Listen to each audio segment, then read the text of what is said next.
అమూల్య వాళ్ళ నాన్న దగ్గరికి వచ్చి, నన్ను క్షమించండి నాన్న, నేను ప్రేమించిన వాడినే పెళ్లి చేసుకున్నాను, అందుకు మిమ్మల్ని బాధ పెట్టినందుకు నన్ను క్షమించండి అని చెప్పేసి అయితే తన కాళ్ళ మీద పడి మరీ క్షమాపణ అడుగుతూ ఉంటుంది. ఆ మాటలు విని అక్కడ ఉన్న రామరాజు అయితే వెనక్కి వెళ్ళిపోతూ ఉంటాడు. అది చూసి అక్కడ ఉన్న అమూల్య అయితే చాలా బాధపడుతూ ఉంటుంది. మిమ్మల్ని ఇలా బాధ పెట్టాలని నేను అస్సలు అనుకోలేదు, కానీ ఇలా జరిగిపోయింది అని చెప్పేసి అయితే అనుకుంటూ ఏడుస్తూ ఉంటుంది. ఇంతలో అక్కడ ఉన్న వేదవతి అయితే తనని పైకి లేపి మరి తన చెంప మీద చాలా గట్టిగా కొడుతూ ఉంటుంది. అది చూసి ఇంట్లో ఉన్న వాళ్ళందరూ అయితే ఒక్కసారిగా షాక్ అయిపోతూ ఉంటారు.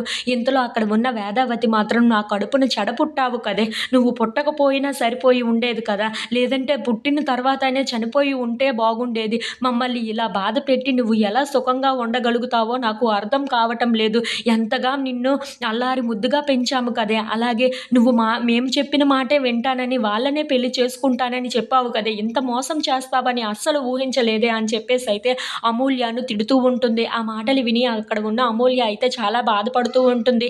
అదంతా చూసిన వేదవతి వాళ్ళ పెద్దమ్మ మాత్రం, చూసారా ఆ దేవుడు నిర్ణయించిన నిర్ణయం, నువ్వు ఆ ఇంటి కోడలు అవుతావు అనుకున్నావా ఏంటా, అలాగే నీ బిడ్డ ఈ ఇంటి కోడలు అవుతుందా అనుకున్నావా ఏంటా, ఆ దేవుడు ఇదంతా రాసి పెడతాడా, దానికి మనం ఏం చేయగలం అని చెప్పేసి అయితే అంటూ ఉంటుంది. ఆ మాటలు విని అక్కడ ఉన్న రామరాజు, వేదవతి, ఇంట్లో ఉన్న వాళ్ళందరూ అయితే చాలా బాధపడుతూ ఉంటారు. ఇంతలో అక్కడ పెళ్ళికి వచ్చిన పెళ్లి వాళ్ళు మాత్రం, ఇలాంటి కూతుర్ని కన్నావేంటివయ్యా, ఇలాంటి కూతుర్ని కనే బదులు ఎక్కడైనా దూకి చనిపోయడం నయం అని చెప్పేసి అయితే అక్కడ ఉన్న రామరాజుని అనరాని మాటలన్నీ అంటూ ఉంటుంది.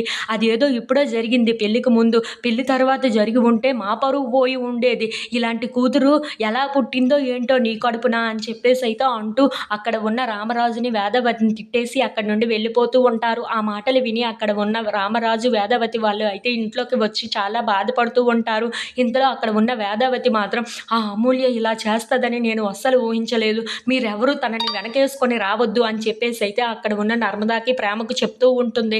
ఆ మాటలు విని అక్కడ ఉన్న రామరాజు, వేదవతి వాళ్ళు అయితే చాలా బాధపడుతూ అయితే అలా ఉండిపోతూ ఉంటారు. ఇంతలో అక్కడ ఉన్న రామరాజు మాత్రం, అమూల్య, అమ్మా అమూల్య, ఎక్కడ ఉన్నావమ్మా, ఇలా రా ఒక్కసారి అని చెప్పేసి అయితే పిలుస్తూ ఉంటాడు. ఆ మాటలు విని అక్కడ ఉన్న వాళ్ళందరూ అయితే ఒక్కసారిగా షాక్ అయిపోతూ ఉంటారు. ఏంటి అమూల్యని ఇంకా కలవరిస్తున్నారు, అందరూ రామరాజు దగ్గరికి అయితే వెళ్తూ ఉంటారు. ఇంతలో అక్కడ ఉన్న రామరాజు మాత్రం తన కూతుర్ని తలుచుకుంటూ అయితే చాలా బాధపడతాడు.